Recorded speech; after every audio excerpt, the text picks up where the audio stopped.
Hello, friends. I'm your host, Dr. Dave Layton, and thank you for joining me in our journey to hope.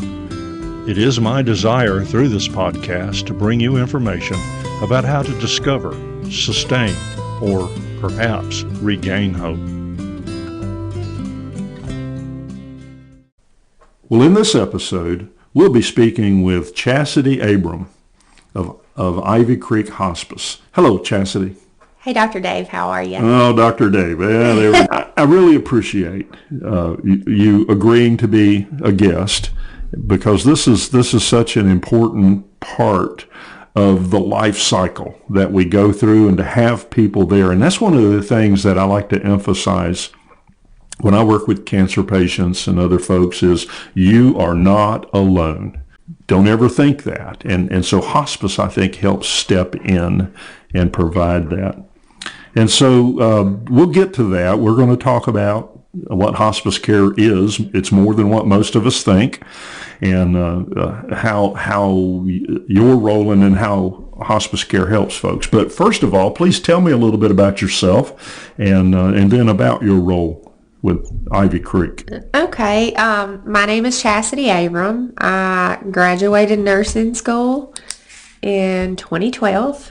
At AUM, and initially I worked in the hospital for about 6 years, taking care of a lot of inpatient surgeries and oncology patients. Okay. And that kind of led me to, as I was settling down in life, getting married, planning to have children, I wanted a more stable hour working job, and I landed in hospice about 6 years ago. Okay. And I had a lot of heart for hospice. I took care of a lot of palliative patients in the hospital and did a lot of end-of-life care. And I really wanted to see that kind of happen on the other side, not just in the hospital. Okay.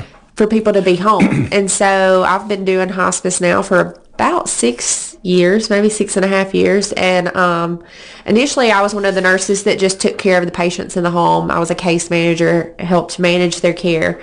And then I had twin girls. Okay. And during that twin pregnancy, they said, why don't you step back and start doing a little bit of admissions and community liaison? Okay. And so I kind of went into that area, and that's kind of where I've been now for the past few years in hospice. Since I go out in the community, I talk a lot to our community gathering areas, doctors' offices, things like that, to kind of educate the public about hospice, because if nobody's out there telling folks about hospice, people really don't understand hospice. And we're going to talk about that, because it's important that folks understand the value of hospice care, and it's more than just that end of life period of time. Absolutely. And I know as I prepped for the show and read about hospice care, I learned more, and it's just a good thing.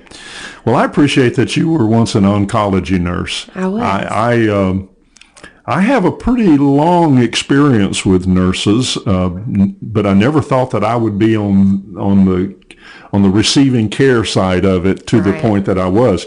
My mother and my grandmother were both nurses. One was an LPN. My mother was an LPN. My grandmother was an RN. And before I retired, I was the Associate Director for Career and Technical Education here in the state of Alabama. And part of the time that I spent with that, I helped develop curriculum for the nursing education programs we have in the two-year college system. So I got to know the nurses a lot, and really grew to appreciate them. But then when I went through cancer care, wow. Nurses have absolutely become my personal heroes. And now when I volunteer at our Prattville Cancer Center, I'm able to work with the nurses that actually took care of me during that time. Wow. That is such a joy. And I always thought, wow, these ladies are special. They're taking such great care of me. But of course, I'm a patient. But that's just the way they are. Oh, yeah. They're just good people. So I appreciate you as an oncology nurse, as part of what you're doing. It's just incredible. Well, thank you. So good to meet you. And I tell people through this podcast, I've made a lot of friends, and that's always a good thing. Okay. Well, I appreciate the mission that's found in the handout there about Ivy Creek, and I want to read that. It's to provide the terminally ill patient and their loved ones. See, that's important to me. The terminally ill patient and their loved ones with the support and care that is required to live their lives comfortably while maintaining the patient's dignity and quality of life. Yes, it is about the patient, absolutely, but it's about that caregiver too. And so I appreciate that that's included in that mission statement. Okay. Yes. All right, so most of us have this perception that hospice is about end of life, right, as we just read, but there's just so much more to it. And so that's what I'd like to talk about. Explain to the audience about what hospice care is. So you typically think of hospice and think, like you said, end of life. Mm-hmm. And when people hear the word terminally ill, I think people's perception goes back to kind of what hospice was when it was initially created, is just a comfortable death on your deathbed. And now, they've kind of expanded that a lot. Yes, terminally ill is part of hospice, but you could be terminally ill with heart disease, sure, kidney disease, strokes, liver disease, COPD, Alzheimer's, diseases that people have lived with for years. Yes. I've heard somebody use the expression, you will die with this disease or something condition more so than it's going to cause the death. Right. People sometimes live with Alzheimer's 15 years. Yeah.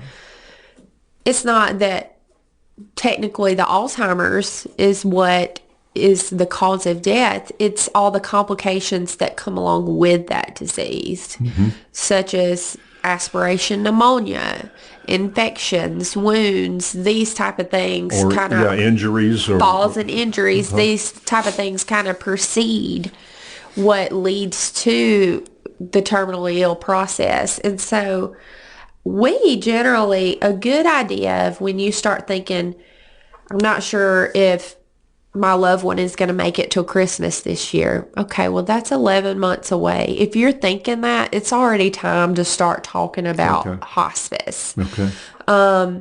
You just start noticing that they're having a hard time getting out of the home or going to appointments, or they may just say, I really don't want to go to the hospital anymore, even though they're sick and they're tired. It doesn't mean that they're going to pass away imminently if they don't go. It's just, I think most of us would all say if it was our last year of life on earth, we would rather spend it home with our family and our loved ones and our pets and, just in the comfort of our own home, rather than in waiting rooms and in hospitals and going through CT scans. And I have worked firsthand both sides, and I've seen what it looks like, obviously, on the inpatient side. And, it's a great way to, like, you've had a wonderful experience with, a lot of success, but at some point we're all gonna, these are earthly bodies. Yeah. We're all gonna have our day, and just getting to see people be at home with their loved ones, it's a passion for me. I've shared before in a previous podcast, a friend of mine said years ago, all of us are terminal. Some of us are a little more terminal than others. Right, and so that's a good point.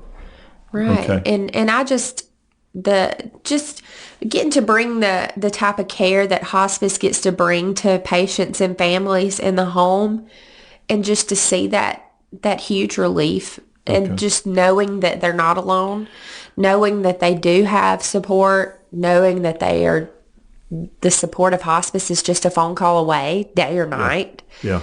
It gives them such a huge relief to know that there's someone specialized that they can call. Hospice nurses are truly specialized caregivers, specialized nurses in terminally ill patients. Okay. Now, did you have to go through some specialized schooling, I would assume? Well, when you come to the job, there's a lot of on-job education and training that we go through to specialize us to take care of these type of patients. And it's a little bit different mindset. Absolutely. It's almost backwards nursing. You know, Yeah. I tell people, you're not going to tell me, I'm not going to tell you you can't eat ice cream for breakfast if you, but the nurse in the hospital might, you know. Yeah, well, they told me I could eat anything I wanted, and unfortunately, I haven't stopped that.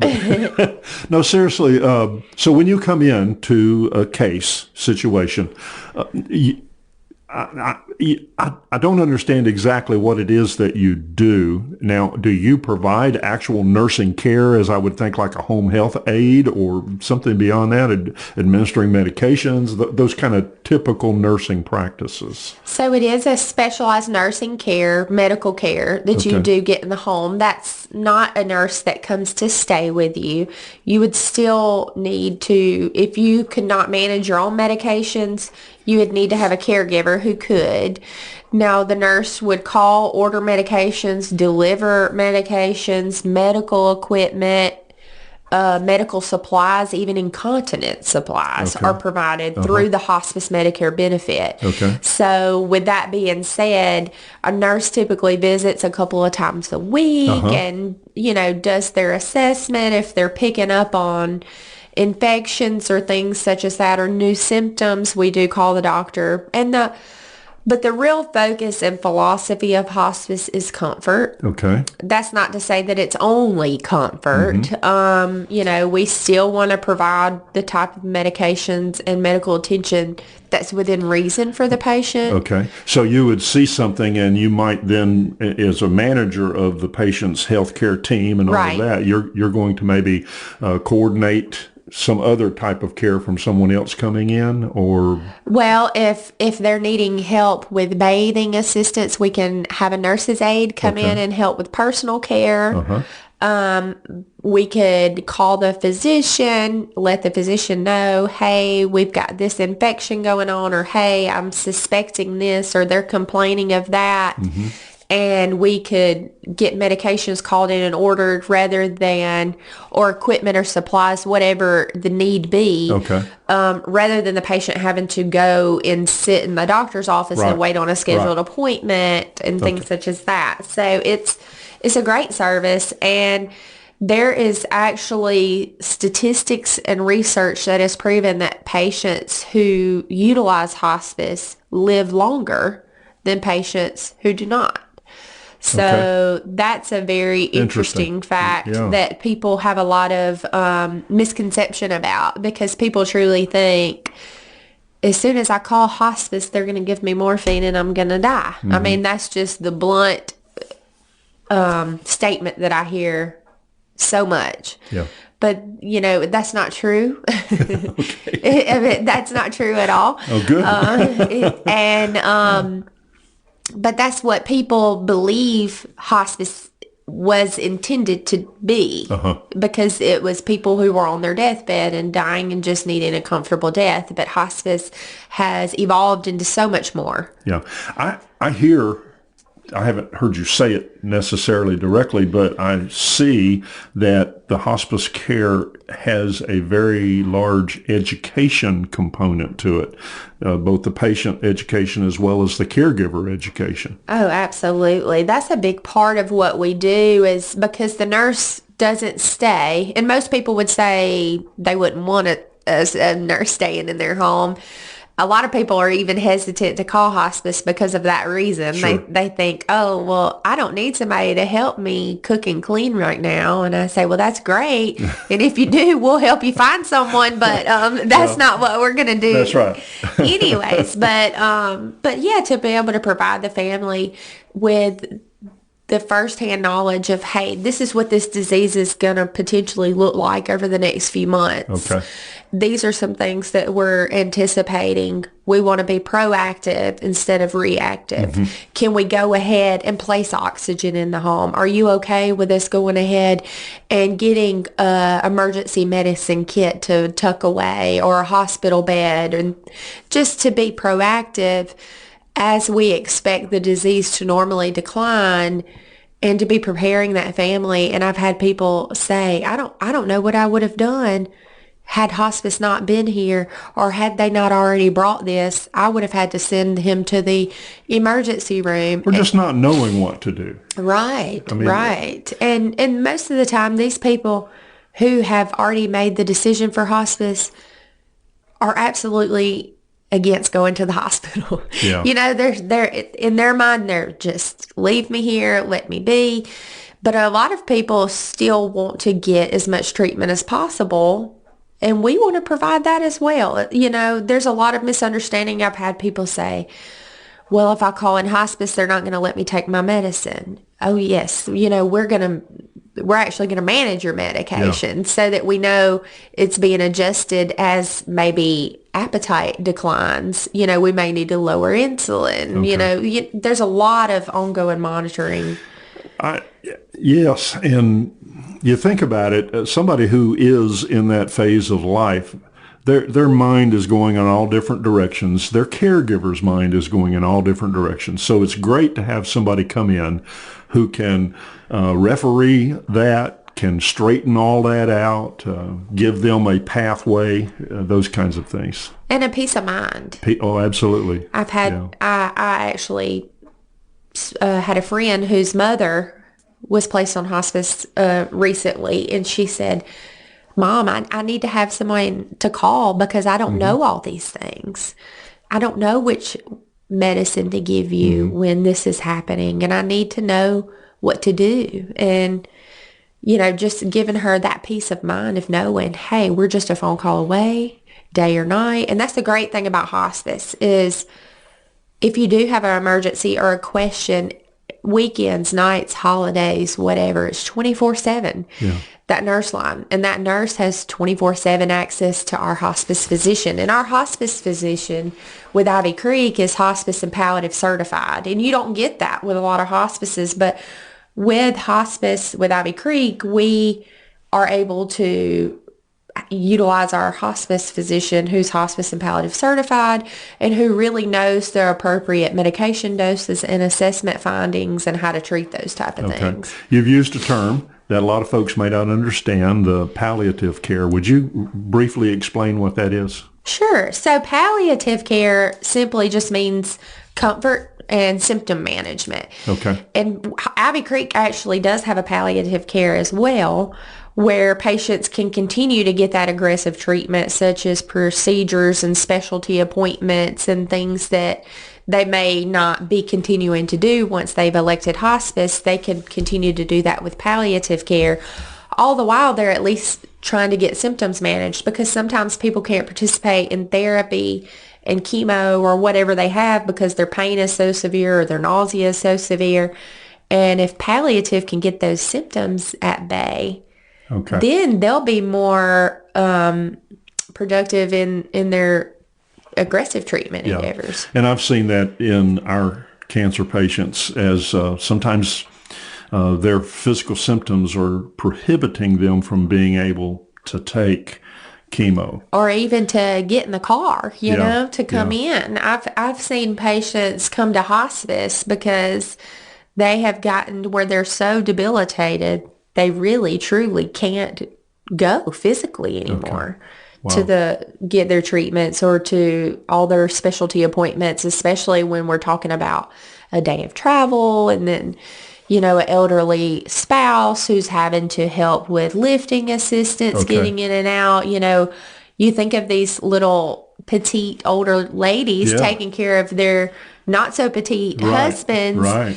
And 200 plus pounds and she's 130 if anything. Right. And trying to get them in a wheelchair and out and about, or trying to bathe them. Or if they fall, all of these things. Absolutely. And that is sometimes the biggest relief with hospice is getting that nurse's aide to come out and help. I've had people who say, I haven't had a good bath in a month. I haven't been able to get him out of the bed in a month. I can't get him to the shower. I don't know what to do. And we have specially trained hospice nursing aides who come in, and they can come in up to 5 days a week. Wow. Listen, I'm picking up on something that you're saying, and I just so appreciate it. I hear the passion for what you do coming through. Thank you for that. That just, and again, that means so much to people who are going through this time of their life. They need to know someone cares. Absolutely. And so I really appreciate that. It's a passion for sure. Yes. Okay. Well, it might seem odd to some folks that we are talking about hospice care in a podcast that's designed to help folks discover, sustain, or regain hope. But I see your mission as very much related to that. Again, back to the point of I need someone to care. I'm all alone out here, and you're not, and people do care. And so some of your observations about that, hospice care and hope. Now, I've defined hope through this podcast as confident assurance, and there is a spiritual component to that. I teach that the closer we are to our Lord, the greater our hope. And so some people have not had a journey of hope to where they have that depth of spiritual faith, and yet you are there to help that person with some of those times, end of life and other things. So again, I'm talking too much and I apologize. I'd like to know your thoughts about hospice care and hope. I think that hospice can kind of redefine hope sometimes. Okay. Sometimes our healing, of course, is on this side of heaven, and sometimes it's on the Lord's side. So, and that's important what you just said, redefine, because I forgot to mention, I tell people, look, yes, you're facing a real situation here. And what you had hoped for may not be going to happen. So you might need to redefine your hope or redirect your hope. And so that's a very important thing that you said. I appreciate you saying that. Yeah, I mean, as much as we all would love to see ultimate healing here on every single person, to know that when that option is kind of being more minimized, to have hospice come in. And I have a patient that I saw that he was just doing terrible. He was getting all the chemo, and we really thought he was in his final days. So he stopped his chemo, came to hospice, started improving his symptoms with some good symptom management. Now he's getting his stroke fixed. He's about, you know what I mean? Wow. He's about, but is he going to ultimately beat cancer? That's in the Lord's hands. Yeah. But to know that where he was when we met him versus where he is right now. Yeah. You want to talk about hope? he's about, he's going back to visit friends and drive his vehicle, and, to be able to see people feel better and live better, where sometimes modern medicine, even when it's built to be curative, it can be very debilitating. Yes. It can be very caustic to the body. Oh, yeah. Wow. So, to really kind of focus on feeling better, living better. And, I've heard people say, well, hospice is for people who are dying. And our chaplain, he says, no, we're here for the living. That's right. We're here for the living. I tell people, don't give up hope until there is no more hope. If you give up hope, you have no more hope. Right. You've given it up. And by the way, again, I want to emphasize, for the patient, yes. But for the caregiver too, we're offering hope. We're helping that person to redefine and to come to grips and understand all of that. So it's an amazing service. And to just have that support. Yeah. The support of hospice is so, I can't even put into words what type of support people are filled with in their home, and we go to wherever people call home. We go to nursing homes. Yeah. We've gone to hotels, wherever people are living, that's where, we are. And when we help, if people are living in a, kind of a poor situation, we want to do everything we can to improve that situation. Y'all are not in the judging business. No, not at all. And we have wonderful volunteers who have helped people build ramps, cut bushes off the porch, clean up homes. Because once you become so physically ill or you're caring for a very physically demanding person that requires so much, the home kind of falls down the list. And I'm not saying that we go in and clean everybody's home or anything like that, but sometimes we get a volunteer team and we go in and help people who truly are asking for help in those type of departments. We want to serve this community. That's right. And so folks they need to look beyond that. Yes. And get the care for that loved one. Yes. Absolutely. Okay. That's great. Kind of a holistic approach. Absolutely. Mind, body, spirit. Okay. Yeah. Well, I've noticed on your pamphlet and again on information about it that you guys serve, Ivy Creek specifically serves a very large area here within our Alabama, Montgomery area. And so how does somebody go about receiving care from Ivy Creek? What's that process? It starts with somebody picking up the phone or doing something. So how does that work? Right. I'm glad you asked, because that's a big barrier that I think that limits people to hospice is they're constantly waiting on, well, the doctor hasn't said we need hospice yet, so we're waiting on the doctor. Meanwhile, in the home, the doctor has no idea what is going on and the level of attention and care that's round the clock, Most doctors are waiting for patients to ask for hospice. Okay. Because, doctors are there to fix you, cure you, treat you, and do everything that they can to make you well, but not always fully understanding what's going on in the home.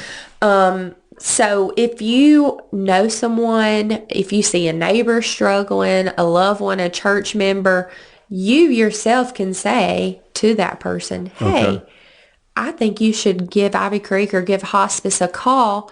And then it kind of starts, like you said, from a phone call. So as soon as we receive that phone call, we can help facilitate the doctor's order to hospice and things such as that, because you can talk to your doctor. Absolutely. That is number one. We would love for you to talk to your doctor about hospice. Right. But a lot of times people are in a position where they can't even get to the doctor if they're considering hospice. And with that being so, we would love to kind of help you call your doctor, make that type of order, physician order, kind of get initiated. And then one of our admissions teams, which is what I do, we would come to the home, talk to you, do your evaluation, and then we would review that with our doctor to see if they meet criteria. Because we can't obviously admit anyone to hospice because according to insurance and Medicare guidelines, of course, we have to follow those. Okay, so once somebody does notify you then and you've evaluated the case and you say, yes, we're going to begin this process, then the entire functionality of hospice care is focused on that person. Right. Wow. That's awesome. Yeah, and your doctor cares about you, and if that's something that you see that you're going to benefit from, doctors are generally very willing to send that order over and get that process started for you, because your physician wants typically what's best for you as well. Yeah. So it's a great service. It's and just to kind of go back to what you were talking about with hope, there are good aspects of hospice too. We have patients who graduate hospice. Yeah. We have patients that come to hospice. They've kind of taken a break from the aggressive treatment. They've really focused on their quality of life, and they've kind of built back some of their baseline, and they're able to go off of hospice and go back to getting their treatments or go back to getting things, That has to bring a smile to your face. Absolutely. It does. Okay, great. And we hope that for everyone. Well, yeah. I understand that. But that's got to be I'm just putting my mind in place of somebody who would be a caregiver, to know that I've got an incredible organization that's really going to take a lot of burden off of me and teach me better how to manage my life also, by the way, as the caregiver and the patient. Right. So that's got to be a great comfort. Not only physically, but financially. I mean, let's be honest. For the finances of medical care it's very costly, especially this day and time. Yeah. And to know that you've got hospice coming in, not only providing you the medical care, there's no co-pays for hospice. Everything's $0 out of pocket cost. Everything's 100% reimbursed. And I know our hospice doesn't charge any copay or anything for the medications, the equipment, or the nursing services, or the incontinence supplies. I mean, go buy a pack of adult diapers and see how long it lasts you and how much it costs, and you'll be grateful to know that hospice is going to be supplying those type of things, and to know that you can spend your money on more, effective resources for you, knowing that hospice is taking care of that cost burden. So between somebody's own personal insurance and then Medicare or other things like that, and again, folks need to be seeking care. They don't need to let the finances keep them. Right. Yes, things cost. Understand that. But you guys are experts in that area as well. Absolutely. You have folks that know how to handle that and how to help people. Absolutely. And we also not only have chaplain support, but we have social work support. Our social workers are very good about identifying any resources that are available to patients, whether that be veterans benefits that they haven't enrolled themselves in, or Meals on Wheels, so many community resources are out there available that people don't even know about. Right. And it's to have your own personal social worker come in and identify what resources you're eligible for. I think it's a wonderful asset. We've seen a lot of people get a lot of help through that type of. You've helped me come to a much higher level of understanding about hospice care. It's just such a valuable service to all of us, the family, the individual, obviously, the community. Anything else that you want to share with us about it? We are becoming certified to honor veterans, as I was just speaking of veteran benefits. So that is something new that our agency is acquiring, a new hat of to honor our veterans with pinning ceremonies and certificates, and just special, like our staff have all been going through pretty rigorous training on taking care of veterans and the different type of focus and philosophy sometimes that we have to kind of go through with veterans to understand them better. Well, I appreciate that. As a retired military member, I appreciate that. Yeah, sometimes we can have some unique challenges. So, Certainly. Well, thank you for your service. Well, thank you for yours. From my perspective, yours is way more valuable than mine ever was. Well, Chasity, thank you. Seriously, I appreciate what you do and your passion for it and how you're just helping people. And that's what we do. That is what we do. And thank you for having me. I've really enjoyed it. It's one of my favorite parts of my job is to kind of come out here and kind of speak, like you said, speak hope into hospice, because there is such a lack of understanding and misconception of hospice, and to know that, the more people we can tell, the more they can tell. And I tell people, you never know who you could be helping simply by saying, hey, to your neighbor, have you considered calling hospice? Hear me out. It's not hear me out. It's not that I think this is happening, but I'm not wishing you to die. Yes, I'm just seeing your struggles and seeing a need. And you can't lose by calling hospice, because if we come out and we evaluate you and you don't qualify for hospice, that's a good thing. But if you do qualify and you receive all the benefits, that's a great thing. There you go. All right. And so, there's not a lose situation when it comes to hospice. It's a lot of good out there. It is. Okay. Again, thank you, Chasity, for coming and speaking. And friends, thank you for joining me as together we journey to hope. I truly hope that you have been encouraged to discover, sustain, or regain hope through this effort. I invite you to contact me if you have any questions or comments, or you wish to share with me something you've experienced in your journey to hope. My email is ourjourneytohope@gmail.com. That's ourjourney and the number 2, hope@gmail.com. And please share this podcast with someone whose hope is being challenged. I look forward to sharing more with you soon. Again, I'm Dr. Dave Layton, and thank you for listening. And until our next episode, remember, we give all glory to God our Father.